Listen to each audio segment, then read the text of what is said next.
When the Mafia boss saw the girl lying at the bottom of his steps, he didn't move. She was barefoot, bruised, shaking in the freezing night. His security was already walking toward her, ready to drag her away. To them, she was just another problem that didn't belong there. But just before they touched her, the Mafia boss raised his hand, and everyone stopped, because the girl slowly lifted her head, one eye swollen shut, blood on her lip, and whispered something that changed the entire night. "My father and my brother did this." In that moment, the Mafia boss realized two things. First, she wasn't lying. And second, someone had just made the worst mistake of their lives. They had used his name to sell her. The cold had teeth that night. December in the city didn't ask permission. It pressed itself against the glass towers, coiled into the alleys, turned breath into smoke and skin into something that could crack. The kind of night when even the wealthy moved quickly from car to door, collars turned up, eyes down. Emmerich Lazar was not moving quickly. He stood on the steps of the Ashworth building at 11:14 p.m., adjusting a single cufflink, while three men flanked him like shadows with pulses. The meeting inside had gone well. A Port Authority contract rerouted through shell companies so clean they could pass a congressional audit. 2 years of work. 7 figures. Not a single fingerprint. He didn't smile. Emmerich never smiled when things went well. He saved that for when they went badly, for the men who caused the problem, and then had to sit across from him while he smiled and spoke softly and made them understand how profoundly they had miscalculated. He was reaching for his coat button when the girl appeared. Not walked. Not ran. Appeared. The way wounded animals materialize from the dark, already too close before you notice them. She came from the left, between two parked sedans, barefoot on frozen asphalt. Her feet were a color that didn't belong on a living skin. She wore a dress that had been white once, maybe hours ago, now torn at the shoulder and streaked with something rust-colored along the hem. Her dark hair hung in damp ropes over a face that told a story before her mouth ever opened. Swollen left eye. Split lower lip. A bruise along the jawline that was still darkening, still finding its final shape. Her wrists, both of them, carried marks that looked like they'd been made by hands, not restraints. Someone had held her down. Someone who knew her. Ilias, the closest of Emmerich's 3, was already moving, hand inside his jacket, body angling to intercept. But the girl didn't lunge, didn't reach. She stopped 3 feet from the bottom step, and her knees simply quit. She went down like a building being demolished from the inside. No scream, no drama, just structural failure. Her palms hit the sidewalk, her head dropped, and then, in a voice so quiet it almost lost to the wind, "My father and my brother did that." She wasn't asking for help. That was the thing that stopped Emmerich's hand mid-gesture, the hand that was about to wave Ilias forward to remove her. She wasn't performing. She wasn't begging. She was confessing. The way someone confesses something so shameful, they can barely hold the words in their mouth. She said it like it was her fault. Ilias looked back, waiting. Emmerich studied her for 4 seconds. In his world, 4 seconds was a career. 4 seconds was enough time to read a room, calculate a threat, decide if someone lived or died, metaphorically or otherwise. He saw her hands. No weapon, no phone, no rings. The nails on her right hand were broken in a way that meant she'd clawed at something. A door, a wall, someone's face. Her breathing was shallow and irregular. The breathing of someone who had been running for a long time and had finally stopped, not because she was safe, but because her body had simply refused to carry her any further. "Ilias," Emmerich said, one word, barely a sound. But Ilias stepped back, as if the sidewalk beneath him had turned to glass. Emmerich descended 3 steps. He didn't crouch. He didn't reach for her. He stopped at a distance that was close enough to hear, but far enough that she wouldn't flinch. "Look at me," he said. Not a command, not a request, something in between. The voice of a man who was used to being obeyed but who understood, in this particular moment, that obedience wasn't the point. She lifted her head. One eye was swollen nearly shut. The other was wide open, dark, and utterly clear. That was the detail that changed everything. That single functioning eye held no hysteria, no madness, no manipulation. It held calculation. She had chosen to come here. She had chosen him. This wasn't random desperation. This was a decision made by someone with very few options who had selected the most dangerous one with full awareness of what it meant. "What's your name?" he asked. "Sable." A pause, then as if the surname was something heavier. Voss. The name landed, not on Emmerich. His face gave away nothing, but Ilias shifted his weight. The other two men exchanged a glance that lasted a fraction of a second, which, in their world, was the equivalent of a shouted conversation. Voss. Emmerich knew the name.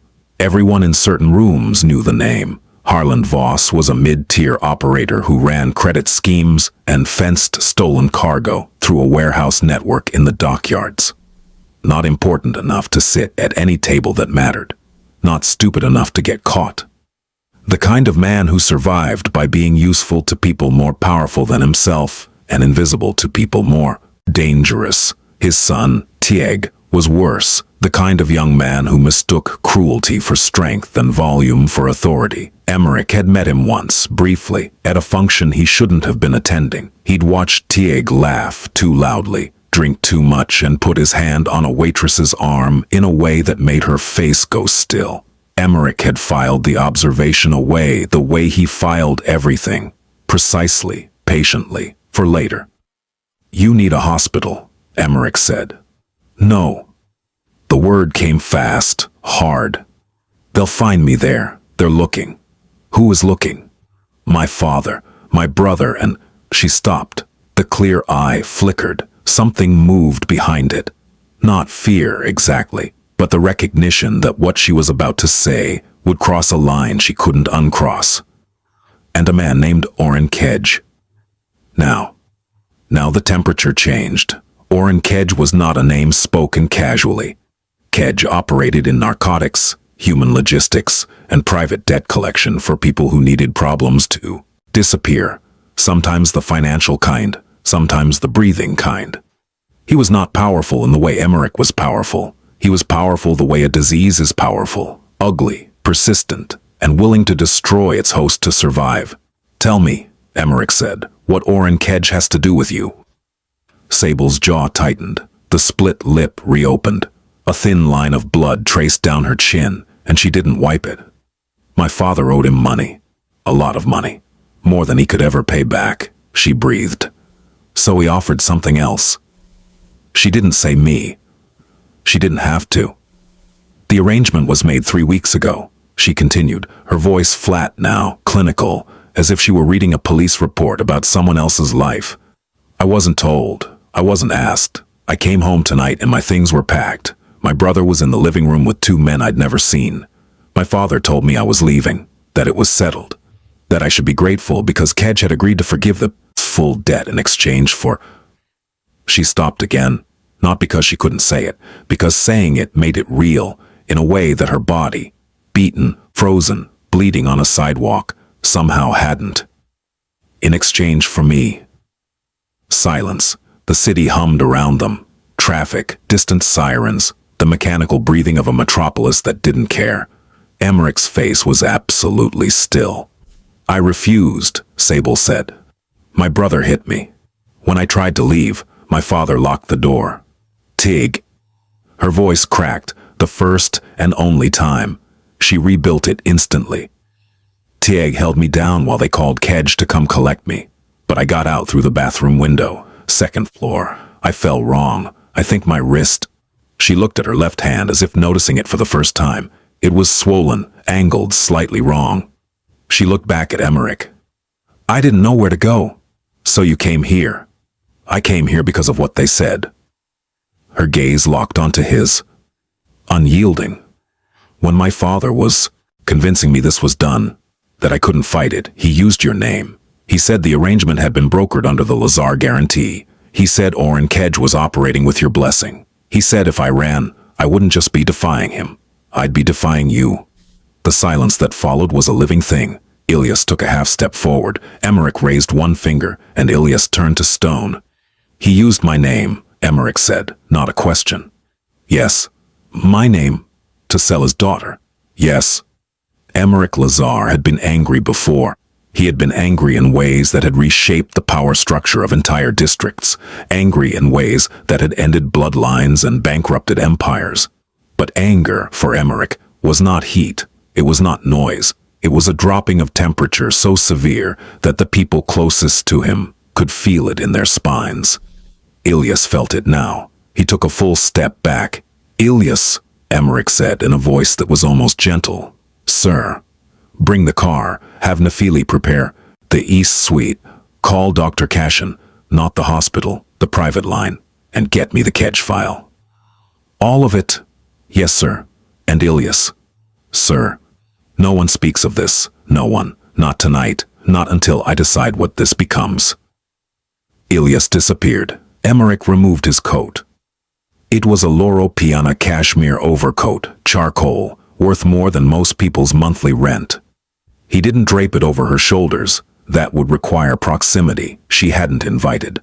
He placed it on the bottom step, within her reach. You can take it or leave it, he said. But your body temperature is dropping, and I'd rather you didn't die on my sidewalk before I've had a chance to address what your father has done with my name. She looked at the coat. Then, at him. She took it. The East Suite of Emmerich's residence occupied the upper floor of a brownstone on a street with no sign. From the outside, it looked like an architectural firm or a private medical practice. Clean stone, recessed lighting, no indication that the man who slept 3 floors up controlled enough financial infrastructure to destabilize a mid-sized bank. Sable sat on the edge of a bed she hadn't asked for in a room that was larger than her entire apartment. Dr. Cashin, a gray-haired woman with steady hands and no questions, had set her wrist in a splint, cleaned the cuts, applied something cold and chemical to the bruising. She'd offered painkillers. Sable had declined. The adrenaline will wear off in about 40 minutes, Dr. Cashin had said. You'll want them then. I want to be clear when I talk. Sable had answered, and that was the end of it. Now she sat, wearing clothes that had been brought by a woman named Nefili, a tall, unreadable woman in her 40s, who moved through the house like weather. The clothes were simple, a dark sweater, cotton pants, thick socks. They fit imperfectly, which meant they hadn't been bought for her. They'd been found quickly from whatever was available. That detail mattered to Sable. It meant she was unexpected. It meant whatever was happening wasn't a script. A knock on the door, not a courtesy knock, a real one, followed by silence and waiting. Come in, she said. Emmerich entered alone, no guards, no Ilyas. He carried a cup of something hot and set it on the table beside the bed. Not beside her, beside the bed, and then moved to a chair across the room. He sat. Distance, she noticed. Dr. Cashin says your wrist is fractured, not broken, he said. The other injuries are surface level. She'll come back tomorrow if you're still here. If you're still here. Not because you'll still be here. The conditional was deliberate. He was telling her she could leave, that the door was not locked, that this was not another room where decisions were made for her. I'll be here, Sable said. I have nowhere else to go. That's not why you'll be here. She looked at him. Then why? Because you need to tell me everything, not the version you told me on the street. The version you've been editing in your head for the last hour, deciding what to include and what to hold back. I need the full architecture of what your father did, who he spoke to, what documents exist, and exactly how Oren Kedge was told my name was attached to this arrangement. She was quiet for a long moment. You're not angry that I came to you. No. You're angry that they used you. I'm angry, Emmerich said, and the word angry in his mouth sounded like a door closing in a vault. That a man I've never authorized to speak on my behalf used my name to traffic his own daughter. Yes, that is the part that requires my attention. And what about the part that requires my attention? Sable asked. Her voice was level. She held his gaze with her one good eye, and there was something in it now. Not defiance exactly, but a refusal to be marginal in her own story. I didn't come here so you could settle a business dispute.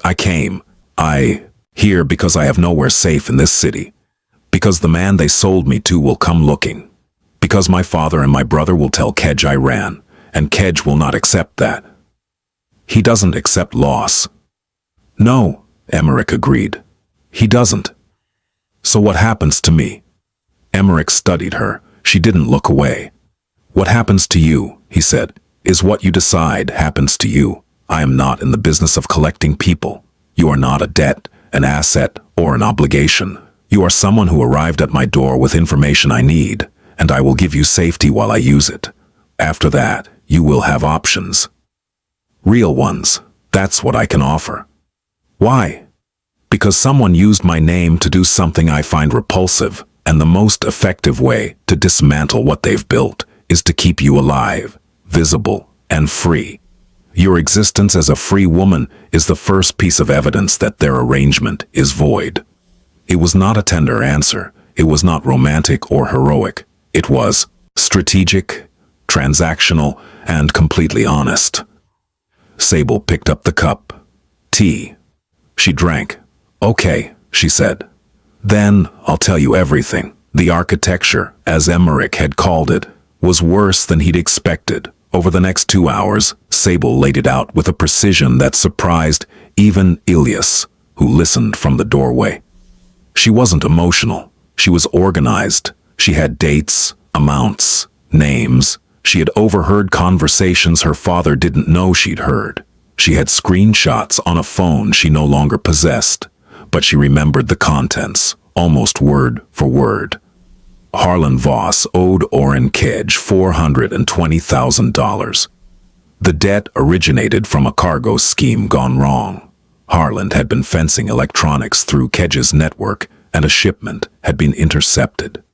Kedge held Harlan personally responsible. The repayment terms were impossible by design. Kedge didn't want money. He wanted leverage. The arrangement was simple, ancient, and monstrous. Sable, in exchange for the full debt plus ongoing cooperation from Harlan's dockyard network, a transaction dressed in the language of marriage but structured as a purchase, and to give it weight, to make Sable believe resistance was futile, Harlan had told Kedge, and then told Sable, that the deal carried Emmerich Lazar's endorsement, that Emmerich was aware, that Emmerich approved, that defying the arrangement meant defying the Lazar operation, which meant defying something that couldn't be defied. It was a lie, but it was a lie built on a truth. Emmerich Lazar's name, in the right rooms, was worth more than cash, more than muscle. It was a currency of fear so refined that even invoking it could end a conversation. Harlan had counterfeited that currency, and now it was circulating. He knows you've never met, Sable said. That's why he used you. You're not someone Kedge would call to verify. You're someone Kedge would believe on reputation alone, Emmerich said. Nothing for a long time. He was seated in the same chair, one ankle resting on the opposite knee, hands folded. His face was a closed system. Ilias, he said finally. Sir, I need 3 things by morning. First, confirmation of the debt between Voss and Kedge. Paper trail, digital trail, intermediaries. Second, every asset Harlan Voss controls, declared and undeclared. Property, accounts, vehicles, warehouse leases. Third, the name and contact information of every journalist, prosecutor, and regulatory officer who has ever shown interest in Orrin Kedge's operations. A pause. All 3, sir. All 3. By morning. Ilias left. Sable watched Emmerich. He hadn't moved. His breathing hadn't changed. His voice had remained at the same pitch, the same volume, the same unhurried cadence throughout the entire conversation. Most people perform their anger. Emmerich Lazar simply organized it. You're going to do something, she said, not a question. Yes, something. Violent, he looked at her. For the first time, something shifted in his expression. Not a softening exactly, but a recalibration. as if he were adjusting the lens through which he saw her. "No," he said. "Something worse." 3 days passed. During those 3 days, Sable existed in a kind of suspended gravity. The East Suite became her world.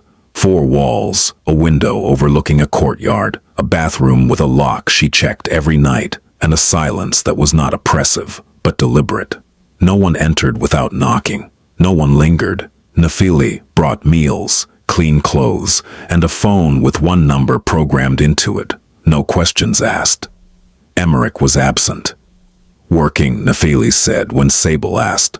Which was not often. Sable didn't need companionship. She needed time. Time to let the bruises deepen before they faded. Time to test the boundaries of a place that claimed to have none.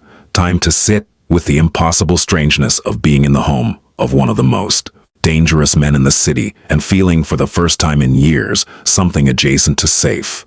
She didn't trust it. She tested it. On the second night she went to the front door. It was unlocked. She opened it. Cold air flooded in. She stood there for 2 full minutes, staring at the street, and no one appeared. No guard, no alarm, no hand on her shoulder. She closed the door and went back upstairs. On the 3rd morning she came downstairs and found Emmerich in the kitchen.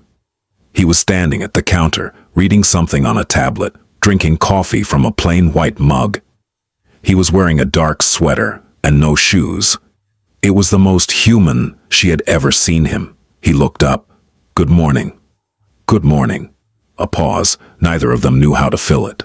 They were not friends. They were not adversaries. They were 2 people bound by a circumstance that hadn't existed 4 days ago and that had no name. Sable sat at the counter, not close, not far, a negotiated distance. "Your wrist," he said. "Better.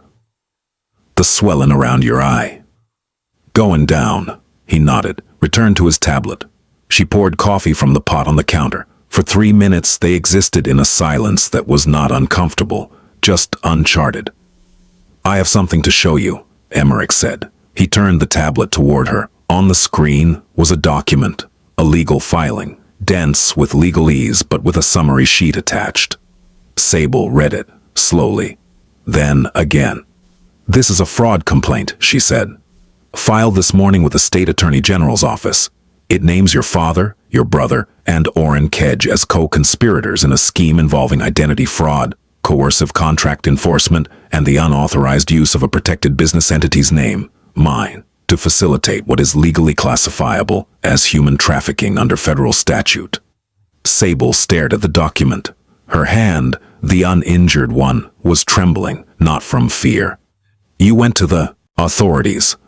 "I went to a prosecutor named Vesper Ajay, who has been building a case against Kedge's network for 2 years and was missing exactly the kind of first-hand testimony you can provide. I also went to a federal judge named Coretta Haley, who issued emergency restraining orders against your father and brother within the hour. And I went to a financial oversight board that has been waiting for a reason to audit every account Kedge has touched in the last 18 months. He said this the way other people describe their morning commute. "But that's not the part I wanted to show you," he continued. He swiped the screen. A new document appeared. A press release, embargoed but dated for the following day. Sable read it. It was an article, a feature piece, authored by an investigative journalist at a major metropolitan newspaper, detailing how Harlan Voss and his son Tig had attempted to broker the sale of Harlan's own daughter to a known criminal figure in exchange for debt forgiveness. The article named names. It cited sources. It included financial records that Sable recognized. Records that could only have come from the files Harlan kept in the safe behind the panel in his office. Files that Sable had mentioned offhandedly during her account 3 nights ago.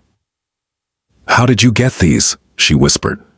"Your father's safe was not difficult to access," Emmerich said.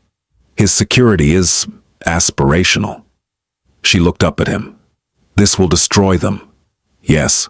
Not just legally. Their reputation, their network, everyone they've ever worked with will distance themselves overnight." "Yes. Kedge will."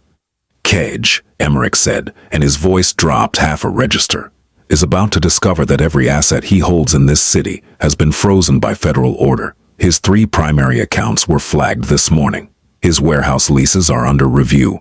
His legal counsel has been informed, through intermediary channels, that continued representation of Mr. Kedge may attract the attention of the Bar Association's Ethics Committee. By this time tomorrow, Oren Kedge will have money he cannot spend, properties he cannot enter, and allies who will not return his calls. He paused. I did not touch him. I did not threaten him. I did not send anyone to his door. I simply made the world around him inhospitable. Sable set the tablet down. Her hand was still shaking. She pressed it flat against the countertop. Why? She asked. And this time she didn't mean, why are you doing this? She meant something larger, something that didn't have a clean question to contain it. Why this way? Why not the easier way? Why use the law when you have the means to use something faster? Emmerich understood the question. Because if I kill them, he said, they become victims. Their story changes. The narrative shifts from what they did to what was done to them. They gain sympathy they don't deserve, and the people who allowed this, the people who knew and said nothing, get to stay invisible. He drank his coffee. But if I expose them, if I let the system they thought they were above crush them under its own weight, then the story stays where it belongs. On them. On what they did. On the daughter they tried to sell and the name they stole to do it. He looked at her. Violence ends a story. Exposure is the story. The article ran the next morning. It detonated across every platform that mattered and several that didn't.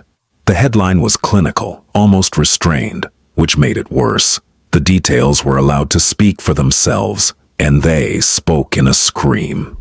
By noon, Harlan Voss's warehouse leases had been revoked.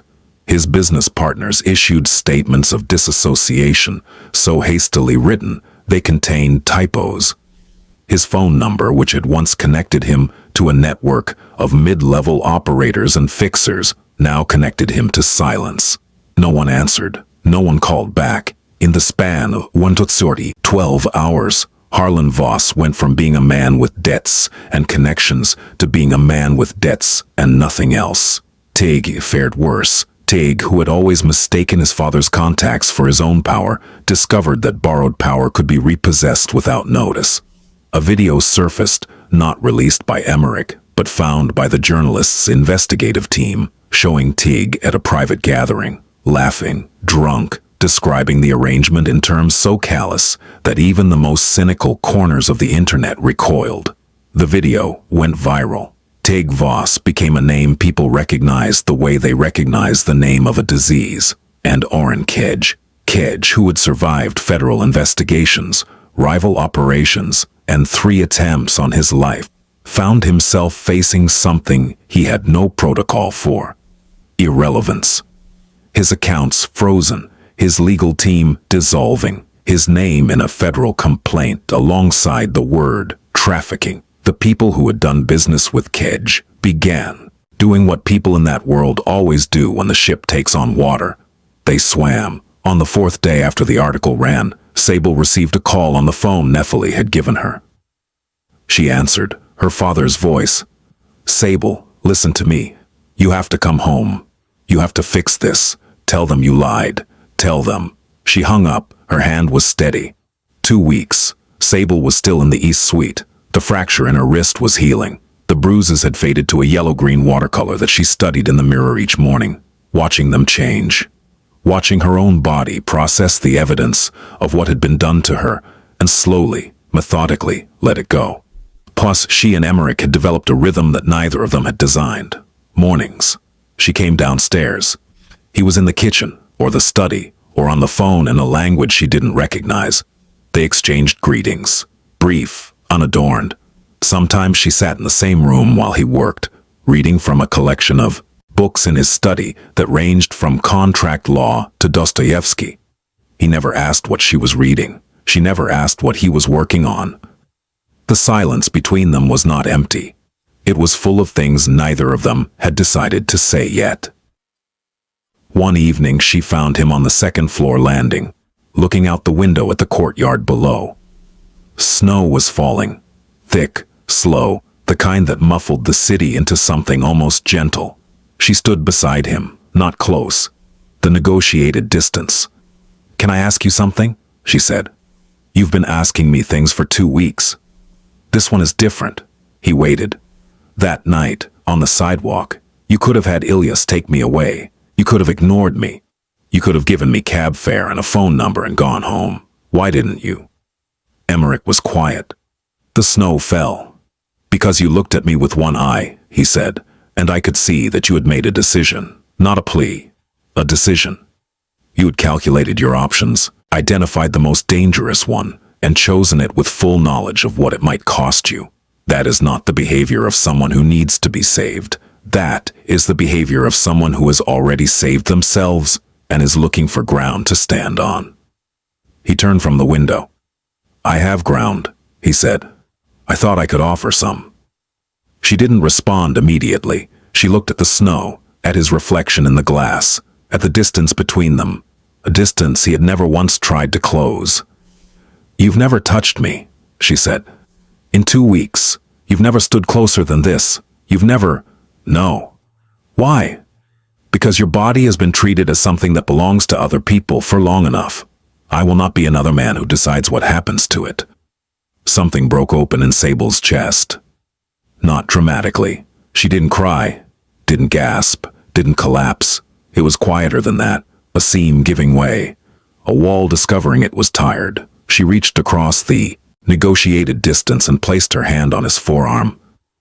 Her fingers, the ones that still worked properly, rested there for 3 seconds. Then she withdrew. "Thank you," she said. He looked at the place where her hand had been. "You're welcome," he said.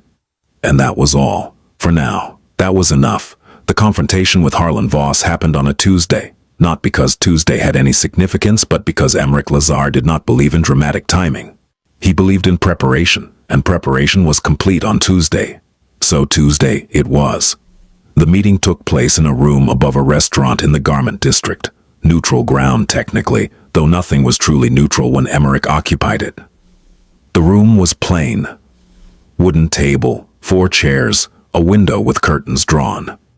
Ilyas stood by the door. One other man, Emmerich's attorney, a severe woman named Parisa Khoury, who wore her silence like a weapon, sat at the table with a leather portfolio in front of her. Harlan Voss arrived looking like a man who had been living inside a collapsing building for 2 weeks, which, in every way that mattered, he had. His suit was expensive but wrinkled. His face was gaunt. His eyes moved constantly, to the door, to Ilyas, to Parisa, and then, finally, reluctantly, to Emmerich. Tieg was not present. Emmerich had not invited him. Tieg was irrelevant. "Sit," Emmerich said. Harlan sat. "Let me describe your situation," Emmerich began, "so that we are both working from the same information. Your warehouse network has been seized as part of a federal investigation. Your personal accounts have been flagged for review.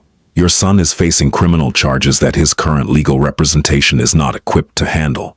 Your business associates have, to a person, severed contact. And Oren Kedge, the man you attempted to appease by selling your daughter, is himself facing an indictment that your cooperation helped build, which means that if Kedge survives this, and he may, the first person he will blame is you." Harlan's mouth opened. Nothing came out. "You are, in the most precise sense of the word, alone," Emmerich continued. "And you are alone because you did something remarkably stupid. You used the name of someone who does not forgive stupidity." "I didn't," Harlan started. "Don't." One word. Harlan stopped. "You told your daughter that I endorsed this arrangement. You told Oren Kedge that I guaranteed it. You took my name, a name I have spent years building, protecting, and enforcing, and you attached it to the sale of a 23-year-old woman to a man who traffics narcotics and people. You did this without my knowledge, without my consent, without even the basic intelligence to consider that she might run, and that she might run to me." Emmerich leaned forward. "I want you to understand something, Harlan. What I have done to you so far, the legal filings, the press exposure, the financial dismantling, that is not punishment, that is correction. I am correcting the record. I am establishing, publicly and permanently, that my name was misused, and that misuse carries consequences." He paused. "Punishment would require me to be emotional. I am not emotional. I am thorough." Parisa Khoury opened the portfolio and placed a single document on the table. "This is a signed affidavit," Emmerich said. "You will review it with whatever counsel you can still afford, and you will sign it within 72 hours. In it, you will confirm that the arrangement with Oren Kedge was made without my knowledge or consent. You will confirm that you used my name fraudulently. You will confirm the terms of the arrangement in full, including the involvement of your daughter, and you will relinquish all parental claim, financial or otherwise, over Sable Voss." Harland looked at the document. His hands were shaking. If you sign this, the federal prosecutor may. Remains of your life using means that are remains of your life using means that are entirely legal, entirely public, and entirely permanent. And I will do it on a Tuesday, because that's when my schedule allows. Harland Voss looked at the man across the table. He saw the same thing everyone saw, eventually. The thing that made Emmerich Lazar not just powerful, but different from the men who came before him. There was no rage, no vendetta, no personal investment. There was only a system, vast, intricate, and patient, being applied to a problem. Harland picked up the pen. The night Harland signed the affidavit, Sable sat alone in the East Suite and cried, not because she was sad, not because she was relieved, because the thing she had been holding together, the structure of herself, the discipline of survival, the absolute refusal to break, was no longer needed. The emergency was over. And when the emergency ends, the body does what it's been waiting to do. She cried for 40 minutes. Then she washed her face, drank a glass of water, and went downstairs. Emmerich was in the study. The door was open. He was writing something by hand, actual pen on paper, which she had noticed he did when something mattered enough to slow down for. She stood in the doorway. "It's done," she said.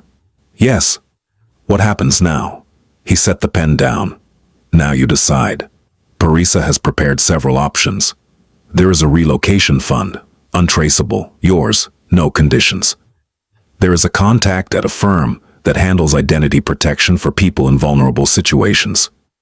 There is a standing offer of testimony coordination with the federal prosecutor, which would provide additional legal protection, and there is time, as much as you need. And if I want to stay?" The question sat in the room like a held breath. "Then you stay," Emmerich said. "The East Suite is not being used for anything else." "That's not what I'm asking." He knew that. She knew he knew. The silence between them had been building for 2 weeks, not a silence of avoidance but of recognition. They had both been watching, both been careful, both been waiting for the moment when the crisis receded. Enough to reveal what was underneath it. "I know what you're asking," Emmerich said, "and I won't answer it tonight." "Why?" "Because tonight you are processing something enormous, and anything I say will be heard through that filter. I want you to hear me clearly, so I will wait." She looked at him for a long time, then she nodded. "Okay," she said. "Then I'll wait too." She turned and walked back upstairs. At the landing, she paused. "Emmerich." "Yes?" "The way you said my name in that document, Sable Voss, you said it like it meant something." "It does." She went upstairs. He picked up the pen. The snow continued to fall. Spring came slowly, the way it does in cities that have endured hard winters, not as a single event, but as a series of small surrenders, ice releasing its grip on railings, light lasting a few minutes longer each evening, the smell of something growing somewhere beneath the concrete. The case against Oren Kedge moved forward with the inevitability of gravity. Sable testified twice, once in a closed deposition, once before a grand jury. Both times she spoke with the same clinical precision she had used on that first night, and both times the room fell silent in a way that had nothing to do with procedure and everything to do with the weight of what she described. Harland Voss cooperated, not out of conscience, out of arithmetic. The deal Parisa had structured or offered him reduced charges in exchange for full disclosure, And Harland, who had always been a man of calculation, calculated that survival was worth more than dignity. Teague, who had no such instinct, refused to cooperate and was charged accordingly. His trial date was set for autumn. Kedge's empire didn't collapse so much as evaporate. Without access to his accounts, his network atrophied. Without legal cover, his operations became visible. Without the myth of invulnerability that had protected him for years, he became what he had always been underneath, a man who had built power on fear and whose fear had finally been pointed back at him. He was arrested on a Wednesday. Sable watched the footage on the evening news. She didn't feel triumph. She felt something quieter, something that felt like the end of a long illness. She stayed, not because she had nowhere else to go. She did now. The relocation fund was real. The identity protection was in place. She had options that hadn't existed 3 months ago, options she had built with her own testimony, her own precision, her own refusal to be erased. She stayed because of what happened on a Sunday in April. It was morning. Sable was in the courtyard sitting outside. He stood for a moment, then sat outside. He stood for a moment, then sat on the bench, not at the negotiated distance. Closer. Still not touching, but closer. "I have something to tell you," he said. She closed the book. "My mother," he said, "was a woman who married a man she believed was powerful and discovered, after the wedding, that his power was the kind that requires victims. She stayed for 11 years. She protected me for 11 years. And then she left, not because she stopped being afraid, but because she decided that her fear was less important than my future." He was not looking at her. He was looking at the wall, at the light. "She died when I was 19. Heart failure. The doctor said it was genetic. I believe it was cumulative. That fear held long enough becomes a physical event." He paused. "I tell you this because I want you to understand that what I ate with one eye on that sidewalk. Not your with one eye on that sidewalk, not your situation, you, the decision you had made, the cost you were willing to pay, the fact that you didn't ask me to save you. You asked me to witness what had been done." Now he looked at her. "I have been many things in my life, Sable. Some of them I am not proud of. But I have never been a man who looks away from someone who refuses to be invisible. That is not a virtue. It is simply who I am." Sable sat with this. The courtyard was quiet. The sunlight moved the way sunlight does, slowly, indifferently, illuminating whatever it touched without preference or judgment. "I'm going to say something," she said, "and I need you to hear it without turning it into a strategy. I'll try. I don't see you the way I saw you that first night. On the sidewalk you were a calculation, the most dangerous option that might also be the safest. In the kitchen that first morning you were a system, efficient, controlled, impersonal. But here, now, on this bench," she stopped, started again, "you're a man who just told me about his mother. And I think that's the bravest thing you've done since I've known you. Braver than the legal filings. Braver than the confrontation with my father. Because this, you can't control." Something moved across Emmerich's face. Not a smile, not a crack. Something tectonic, deep, slow, and irreversible. "No," he said, "I can't." She didn't reach for him. He didn't reach for her. They sat on the bench in the first real sunlight, and the distance between them was no longer negotiated. It was chosen, and it was smaller than it had ever been. This is not the end. Orrin Kedge awaits trial, but trials can be delayed, and delay is the territory of the desperate. Harlan Voss cooperates, but cooperation born of self-interest is not the same as change, and Harlan Voss has never changed in his life. Teague Voss sits in a holding facility, nursing a rage that has no outlet, building a narrative in which he is the victim, waiting for someone foolish enough to believe it. The world that created this story is still spinning. The machinery of debt, coercion, and inherited violence does not pause because one woman escaped and one man chose not to look away. There will be more nights, more decisions. More moments where the line between power and restraint is so thin that only the person standing on it can see it.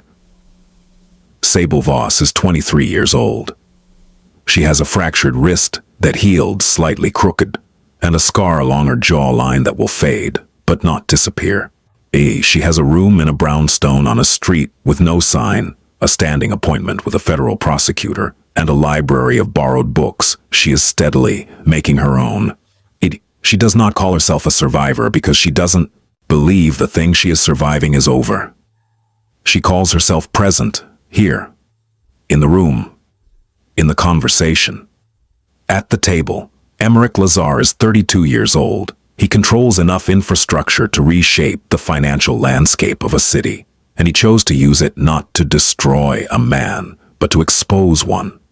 He sleeps 3 floors above a woman he has never touched and may not touch for a long time, and the distance between them is not a failure of desire, but an exercise of the only kind of power that matters, the kind that gives power back. There is a question that lives at the center of this story, and it is not what happened. What happened is on the record. It is in affidavits and press releases and frozen accounts and courtroom testimony. The question is, what kind of man do you become when you have the power to do anything? Do you take? Do you punish? Do you own? Or do you stand at a distance chosen by someone else, in sunlight you didn't create, and wait, and patiently, deliberately, for as long as it takes, for the moment when she decides on her own terms to close the gap? The snow is gone now. The city is waking up. And the story, like all stories that matter, is not finished. It's beginning.